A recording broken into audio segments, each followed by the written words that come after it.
What's better than a watch made by a Scottish company? A watch made by two Scottish companies. Aye.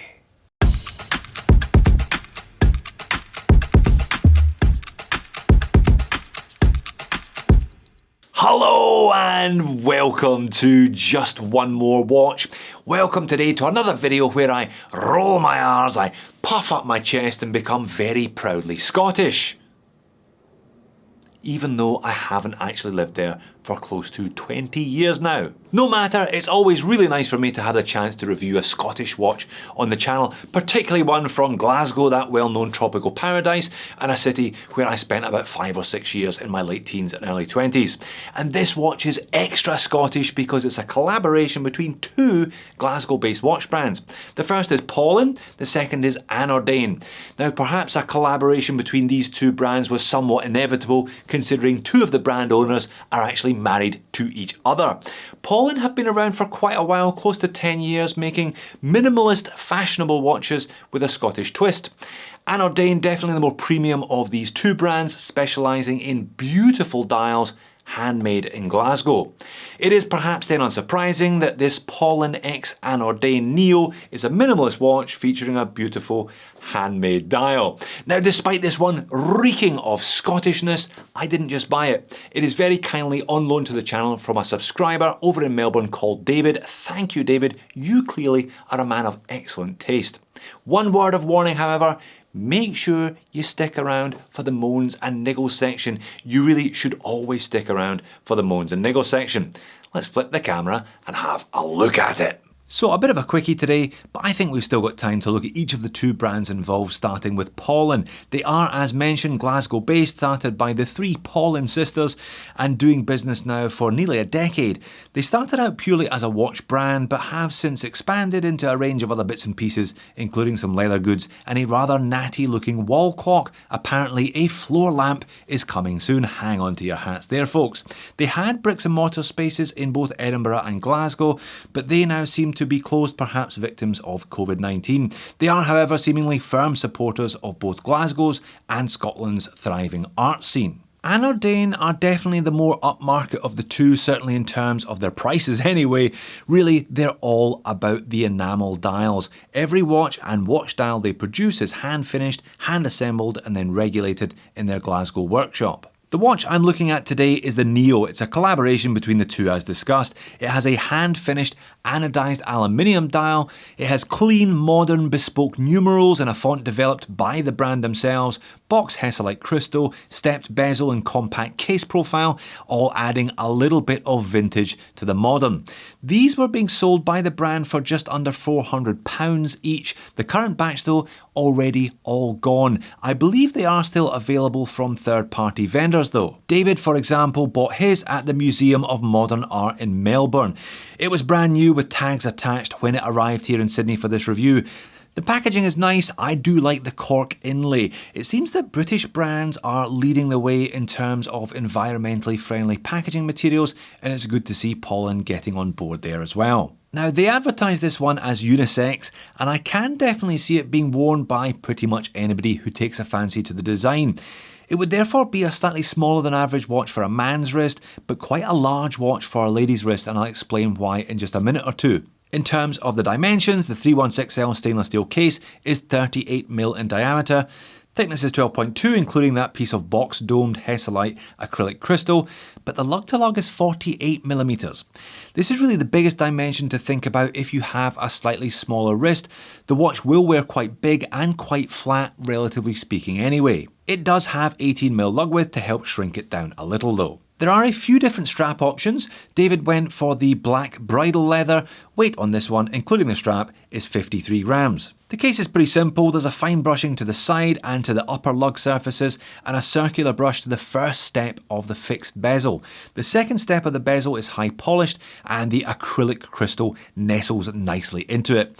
Drilled lugs means future strap changes are easy, and the small crown at the 3 o'clock is signed with the Paulin P. More on that crown later though. The supply strap is a good one, it smells fantastic, and it has a slightly unusual stitching pattern with vertical rather than horizontal stitches holding it together, if you see what I mean.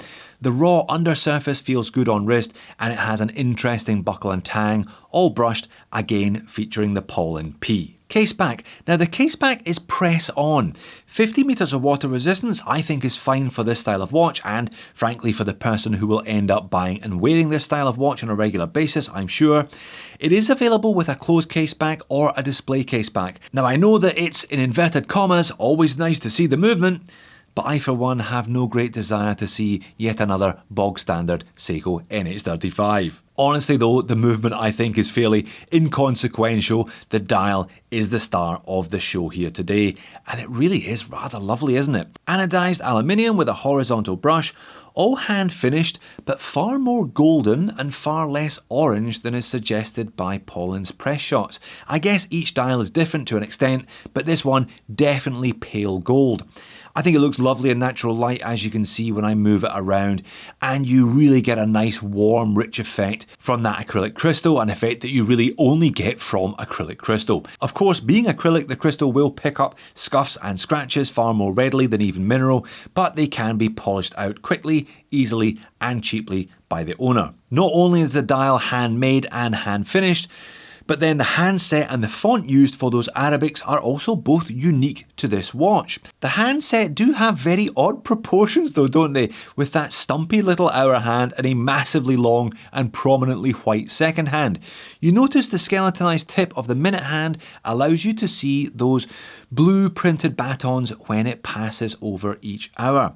I do appreciate the custom date wheel as well. Not only is it colour matched, but it also features the same font and continues the pattern of using a 0 before a single digit. The branding is also very subtle, just Paulin and Glasgow either side of the 06. Overall, it reminds me of those retro 1960s sunburst clocks, but with more modern numerals, obviously. Overall, the look is undoubtedly going to be a little bit too odd for some, but I'm sure it will resonate with those who frequent the retail stores of modern art museums. On wrist, I like a 38mm watch personally, but those long vintage style lugs means this one wears quite large. If you do have a smaller wrist and you have been eyeing this one up, see if you can try it on before you buy it. I appreciate this is going to be slightly difficult if you don't live in Scotland though. The strap is comfortable, the fact that it is raw and unfinished means it's going to break in and develop its own character rather quickly. So very much a Scottish artisanal watch then, two small brands coming together to do something unique and bespoke, but still relatively affordable.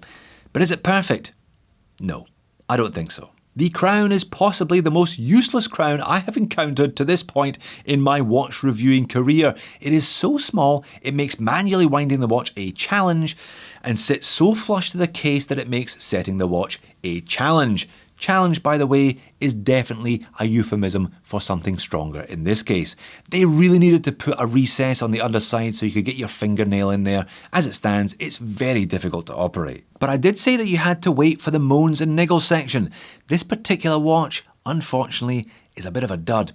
It took a while to come to life in the first place when I was manually winding it with that tiny crown earlier on, which is unusual in itself for a Seiko 4R/NH movement, and in my time with it, it keeps stopping when the second hand gets to somewhere between the 10 and 11. That suggests to me anyway that the second hand is being fouled by the crystal. Perhaps it wasn't properly applied in the first place and is pointing up rather than sitting horizontally. Perhaps it got a bump in transit. There are over 10,000 miles between Glasgow and Melbourne after all. Even the proclaimers would be struggling to walk that distance. All Neos do come with a 2-year warranty, however. It's just unfortunate when one has to avail oneself of a warranty so early in the ownership experience of a watch. As I said, this one was box fresh when I got it. So certainly not cheap in terms of the specifications on offer here, but that's not the point, is it? It's not designed to be a spec monster, it is all about the design. And it begins to look better value actually when you consider how much of this watch is bespoke and handmade. This is only one example of the Neo, so I'm always prepared to give the benefit of the doubt in terms of quality control. But that combined with the long lug to lug length is another reason I think you should try before you buy if possible. Perhaps it's time you paid a visit to your local modern art gallery. So there you have it, definitely not a dollar dazzler, but then again, labour costs are a little bit higher in the East End of Glasgow than they are in the East End of Shenzhen. It's a shame this one didn't spend a little longer on the QC bench before it left Scotland. I'm sure they'll look after David when he sends it back to them. If you're keen to put a little bit of Scotland on your wrist without breaking the bank, why not check out a couple of pieces from Marlow, who are based in Perthshire. Thanks for watching this one. I'll see you again in a future video.